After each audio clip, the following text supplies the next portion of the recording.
Hi, it's Mark Evans, and you're listening to Marketing Spark. How customer centric is your marketing and sales? How well do you know your customers, and do you know how they feel and behave? And how often do you talk to your customers? Do you know them inside out? You'd be surprised by how much marketing is educated guesses rather than based on customer insight. It's marketing developed for a distant, fuzzy target rather than being laser focused. Maybe it's because marketers are busy, lazy, or depending too much on tools and technology. Whatever the reason, it's not a smart way to operate. Your hands are tied behind your back unless you truly know your customers. On today's podcast, I'm talking with Mike Birt, a longtime marketer who works with clients ranging from e-commerce brands to PR firms and nonprofits. In a recent video on LinkedIn, Mike talks about customer intentions and signals and how marketers need to see and understand what customers want, and as important, what they don't want. Welcome to Marketing Spark, Mike. Hey, thank you for having me. It's a pleasure to be here. First question, Customer 101. Do you think that most marketers really know their customers? And if not, why not? I think a lot of marketers know their customers fairly well, right? So it's hard to make a wide generalization on that, but I think that most people try to and think that that is the way to really get ahead. So do they know them inside and out? Probably not. I see a lot of mistakes out there, and we are. I always say it. I'm a customer. You're a customer. We're out there, even though we do marketing. We are also consumers on the web as well, and we get annoyed and irritated by things some of the brands that we interact with do. So clearly, people are not knowing their customers inside and out, and they're not listening for intent and signals from people either. I find it really interesting because if you read LinkedIn posts, listen to podcasts, there's a constant refrain about knowing your customers and being customer centric and really being in touch with the people that matter. And then when it push comes to shove, content is produced that doesn't resonate. And there seems to be a disconnect. There seems to be a disconnect between this vision of what marketing or how marketing is supposed to operate and what actually happens. And in some cases, I believe that many marketers are making educated guesses. They think they know I their agree. customers, but not really. Yeah, they are. And They're going to throw out a wide fishing net and hope that something that they made sticks, right? And then we'll see what happens from there. I think that's exactly right what you're saying about content and that doesn't resonate, and they make it because they took a guess at what their customers might like or might want. If you go and look on a platform, say like TikTok, for example, now, right? This is where everybody's at and everyone's talking about it. When you see the most successful people there, they are not trying to be all things to everyone and hoping something sticks. They found a niche and they found a thing that they're going to do, and they hammer that and they hammer away at it and they keep hammering that because they found a thing that's working, it's resonating, and they're going to keep doing that. You don't see these people varying outside their niche saying, oh, I've done this type of video too much. I should try something else. They don't. They will hammer, Mhm. hammer, hammer until engagement disappears and their customers and fans start telling them, we don't like what you're doing anymore.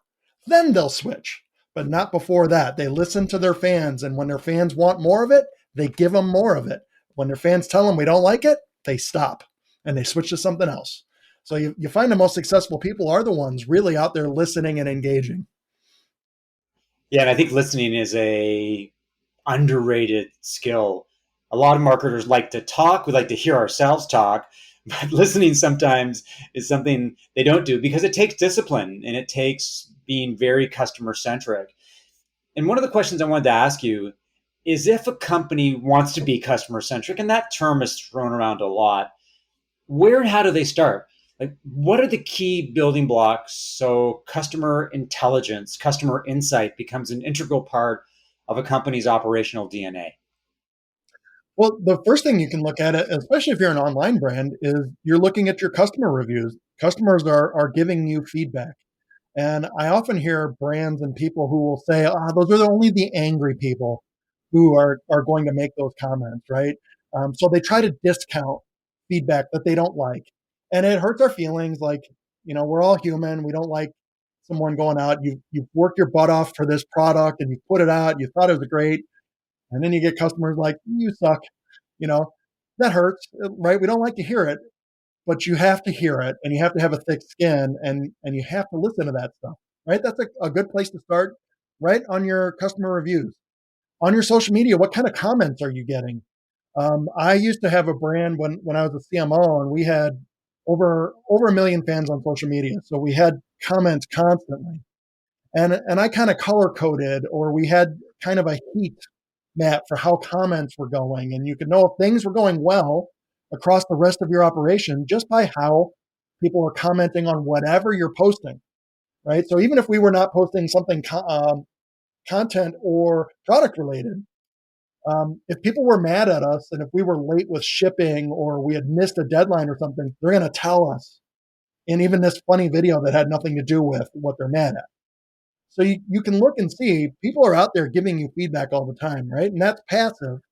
And you can get active and just ask, how did we do today? Send them something. We all have email drip campaigns. Is one of your drips a customer satisfaction or a customer feedback email? We all have post purchase flows, right? Or processes that we're doing. Ask people for feedback. People will give you feedback. There's lots of ways to do it, but really it comes from you have to closely monitor what people are saying about you online and then just go and directly ask people. They've already bought from you, so they have the experience. Ask them what's happening. One of the interesting things that I find, especially when I'm doing positioning engagements, is that I'll ask an entrepreneur or a CEO if I can talk to 4, 5, 10 of their customers. I want to find out what customers think, because obviously an entrepreneur has a particular bias and perspective, but you'll get something completely different from customers. And what's interesting when I do that is that many of them, well, some of them will balk because they don't want a third party consultant like myself to be talking to their customers.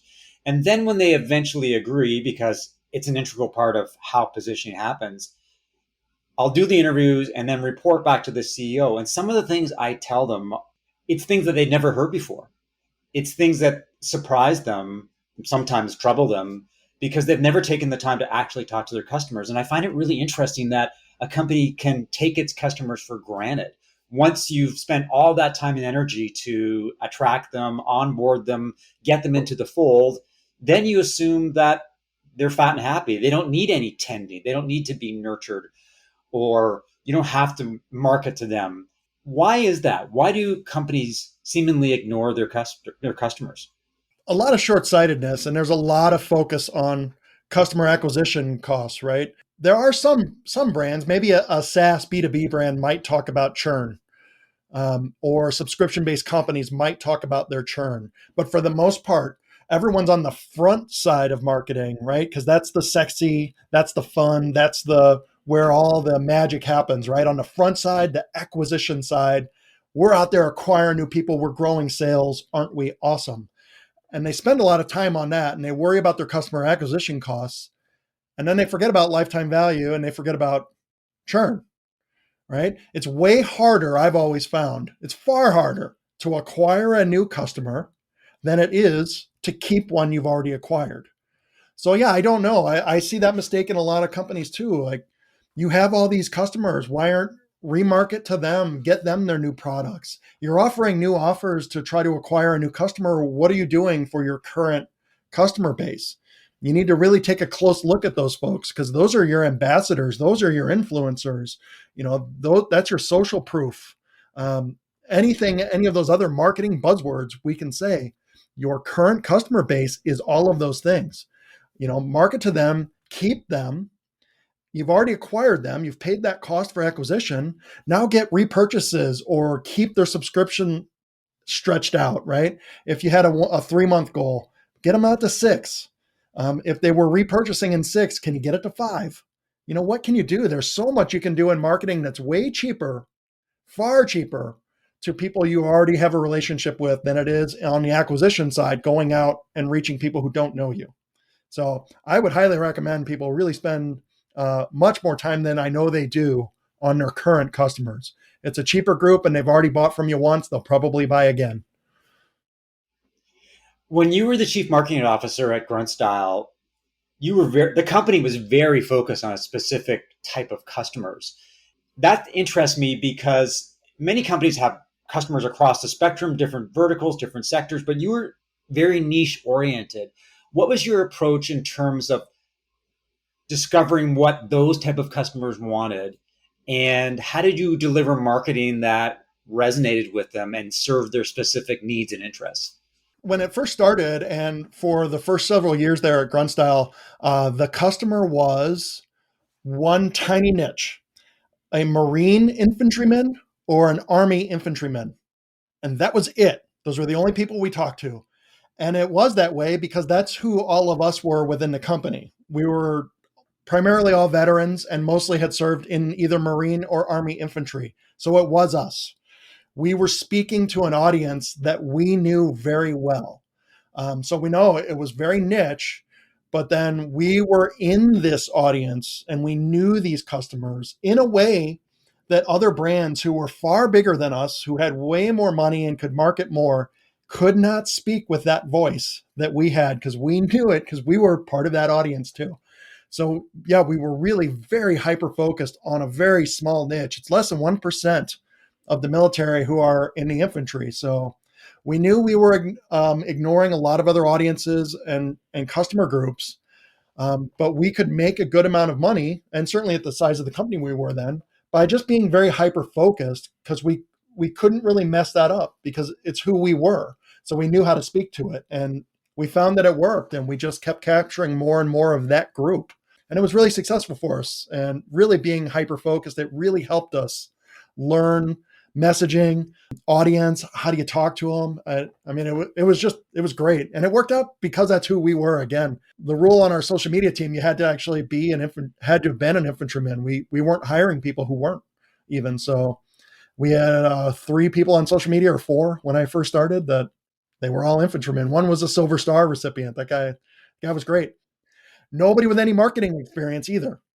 No marketing degrees, no experience, but they had experience in the audience we were trying to market to. So it was very authentic.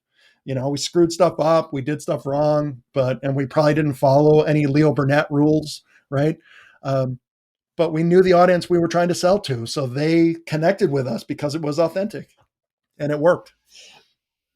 I find that really interesting because your marketing team was in the shoes of your customers. They'd been there, they had done that. They knew what the experience of being an infantryman was like. And so they could talk the talk, because they've walked the walk. And that's really interesting because it goes back to our original premise of really knowing your customers. But if you were the customer, then arguably you can talk to them and you can connect with them a lot easier. And maybe that's the key for many marketers. Maybe marketers have to sort of not only think like a customer, imagine what it's like to be in a customer's shoes, but actually sort of be the customer at the same time, if you know what I mean. Yeah, no, I agree. It's sort of, and I don't think that happens enough. I think marketers just don't have that kind of experience or don't want that kind of experience. It's a shame because I know, there's a lot of pressure in marketing, right? Every month people have metrics they have to hit. So they kind of get focused on their goals and their metrics, and then they lose that feel. I think marketers sometimes forget that they're customers too. So put yourself in those shoes. Take off your marketing hat sometimes and just be a customer. Visit your website as a customer and think to yourself, why would somebody buy from us? Why are they buying from us? And if anybody is, why are they doing it? Why are they even visiting us? When they visit us and they leave it, why did they bounce? Why did they click? Why did they not click? Are you asking enough of these whys rather than just saying, well, that piece didn't work. We'll try something new. Let's get the next thing out and see if that works. And you're just going to start churning stuff out and hope for something that hits. But ask yourself these whys and put yourself, you're a customer. I always tell my people that work with me, you are a customer too. There are things you like and things you don't when you're out on the internet. So if you don't like something, and it annoys you, why would you do that to your own customers then, right? Like a pop-up, exit intent pop-ups, for example, just drive me insane. I think that is something that says, I hate you as a customer when you do an exit intent. And most people hate it, but then they do it on their own website. It's like, why? I don't understand. I wanted to actually ask you about that because there was that video that you did about customer intention and signals that customers are sending. And what was the inspiration for that? What were you thinking? What triggered that thesis or that idea? Obviously, this is something that obviously has been bugging you for a long time because Yeah. I suspect you see it over and over again. So maybe you can highlight some of the biggest transgressions when it comes to Well, companies that don't listen to their customers' intentions. I see it a lot now on particularly media websites, right? Because display has changed so much, and they're struggling. They used to be able to make money by just having people visit their websites, right? Now you if and I'm a marketer, and if this upsets people, but I use ad blocker. I don't know if everybody else does, but I use it. I used to believe in karma and I didn't, but I'm like, no, I use it. Okay. And I think that sends an intent signal to people. If I have ad blocker on, I don't, it's like I'm opting out of your marketing. So you shouldn't want to market to me because I'm telling you, I'm not going to do anything you're asking. I found that then just traveling around reading news on websites, you get that pop up sometimes that says, "Hey, we support ourselves with marketing on or being able to sell ads on our site. Please whitelist us so we can keep this free." The more I see it, the more I just thought how funny that was, or really just how disingenuous it is. Because I had an ad blocker on when I came to your website. Just because I turned it off, it doesn't mean I'm going to do anything for your advertisers on your website. I'm not now all of a sudden going to become a purchaser. So you're just telling everybody, hey, look, between you and me, just turn off the ad blocker. We need to make our ad revenue. We won't tell anybody, we won't tell our advertisers. And I think it's disingenuous and dishonest, honestly. So that pop-up that says turn off your ad blocker to me is just something that's missing the whole intent of what a customer is telling you, that they're giving you a signal and you're just wasting money. You're wasting your advertisers' money by allowing that.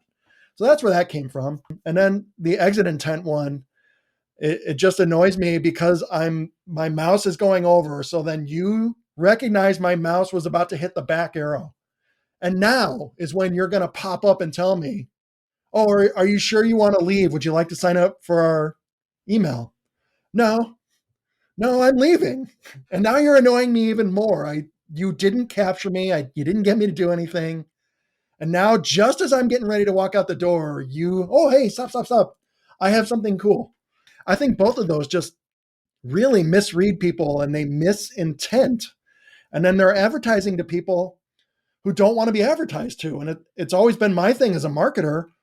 Please tell me if you don't want to be advertised to. Please opt out. Please turn on an ad blocker. I only want to reach the people who are open to marketing. I don't want to waste money on a lot of people who have no intent to ever purchase from an online company ever, right? So that's where that came from in a nutshell. Like, I get annoyed by some things marketers do, and I tell people the number one rule in marketing is don't be annoying. Let's try not to be annoying. That's a new Well, technique. I agree with you. And I think part of the problem is that marketers have probably leaned too heavily into technology and tools to get them to do their dirty work. Drip marketing, for example, we're all victims of trying to pound away at people's inboxes. So eventually they'll capitulate. You leave a website, an offer for a newsletter or a discount. They're using technology to try to engage, but that's the wrong approach. I mean, if you really know your customers, then you'll figure out the better ways to engage with them rather than using hacks or cheats. And I think you're on the right track there, definitely on the right track. Yeah, I agree. I think marketing has really been taken over by tech. I see this in job posts for marketers now, with like some of the coding skills they want. I'm like, you're asking for a marketer, right? Like, not an IT person. I'm like, am I out of touch? Like, have I lost something? But yeah, I think tech tech should be a tool that helps amplify your message. It should not be a tool that helps you avoid having to do the work. It's not an just a set and forget thing that now we'll make money. So if you use tech correctly, it's great. But if you don't, you're going to lose out on a lot of insights, and you won't even know why people aren't buying from you or why they're running from you. Many of the guests on this podcast come from relationships that I've developed on LinkedIn, and you're one of them. Mike has been an active commenter on my posts, and it's interesting to look at people's different approaches to LinkedIn. Some people are super serious, some people are super engaged. I would say that your approach is a little offbeat. It probably reflects your personality, and it's a slightly irreverent. I mean, just looking at your title, for example, you describe yourself as 2 times former Google applicant and 3-time winner of the Mike Birt is Awesome Award for Awesomeness. First, I want to congratulate you for your willingness to take a different approach to LinkedIn. And just second, I just want to ask you about the way that you think about LinkedIn and social media for that matter, how it relates to this overall obsession with personal branding these days. I just want to have fun with it and not take it too seriously. It's social media. I view it the same. I know people say, LinkedIn is not Facebook. It's a business version of Facebook. So, like on Facebook, you always see people it's a highlight reel, right? So it's their personal highlight reel on Facebook. And that's what I think LinkedIn has become. It's just your business highlight reel. Very little of it feels real to me either. When it's famous now, like for people to joke about we hired a homeless person thing, right? That went around. Everybody was talking, and you see how fake it can be, because everybody all of a sudden was hiring a homeless person, but that they wrote that story to engage the algorithm, right? So everybody talks about that. I just don't worry about it. If people like me, they like me. If they don't, they don't. If they want to engage, great. I just like to have fun with it and talk about the things that I like. And I'm going to be real about it. I'm not going to be fake or, try to do things on purpose to engage in the algorithm. I'll test out and do some different things for sure, but still, I just want to remind people to have fun with it and not take it so seriously. And the algorithm, whatever it is, will change next week. And whatever was working for you this week that you spent all that time on, LinkedIn will change it. And now you're back to square one. So just be real from the start and don't worry about it, and see what happens.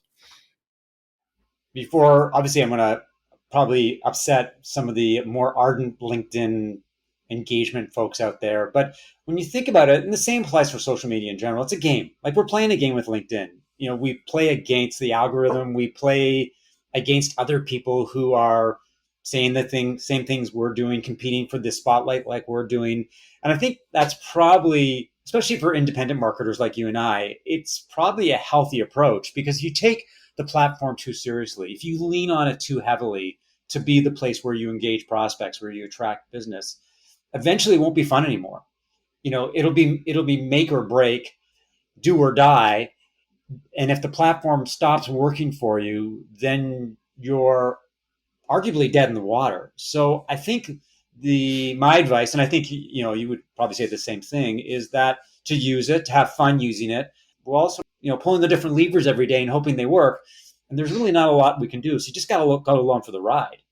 That's pretty much it, right? And just make the stuff, keep practicing at it, make your content. You're going to get better at it. And anything that you're doing then, even if it doesn't do well for LinkedIn, you're getting better at something that'll benefit a client. You're getting knowledge and understanding, and you're practicing what you preach when you put yourself out there to do these things. Because a lot of us, when we are engaged with a client, one of the first things we're going to tell, or I do anyway, is tell the CEO or the senior leaders, where's your social media presence at? Why aren't you doing Right. it? Most of us are probably going to tell senior leaders, if you're not out there as an evangelist for your company, why should anyone listen to you? So if I'm not out there, at least willing to put myself on camera, and I got to put myself out there too. I think that's what we're all doing.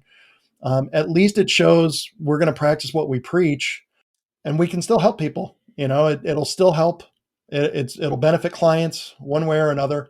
Even if you don't get 1,000 likes on something, if you look at the numbers, I think the last numbers or research I saw about LinkedIn is that over 90% of the content is made by less than 10% of LinkedIn people. So there's a huge dark market out there watching you that you're unaware of. And just because somebody might not have liked or commented or shared on one of your posts, it doesn't mean that people aren't aware of you or that your potential clients aren't keeping an eyeball on you. I've gotten clients off of LinkedIn who never had engaged with any of my stuff. I just get a message and say, I saw you doing X. Like, you did? I had no idea. Even if you feel like you're speaking to the void, keep speaking. People are watching you. Speaking of speaking into the void, I noticed recently that you started making videos. How's that going for you? Because I think if you're trying to make a video every day, is that the way that you're approaching video? I'm trying Or to.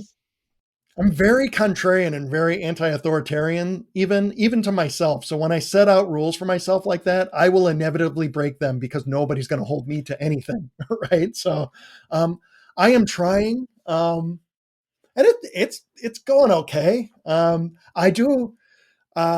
went back and I'm working on TV writing again. I used to be 10 years ago. I started a website as a hobby where I wrote about TV just because I love watching TV. And that was actually my journey into marketing. I grew that to about 1 million visitors a month on a website. And then I stopped it when I got into grunt style because I just got too busy to be able to have any hobbies. And so I'm back to that. And I'm actually doing on TikTok more so and having fun.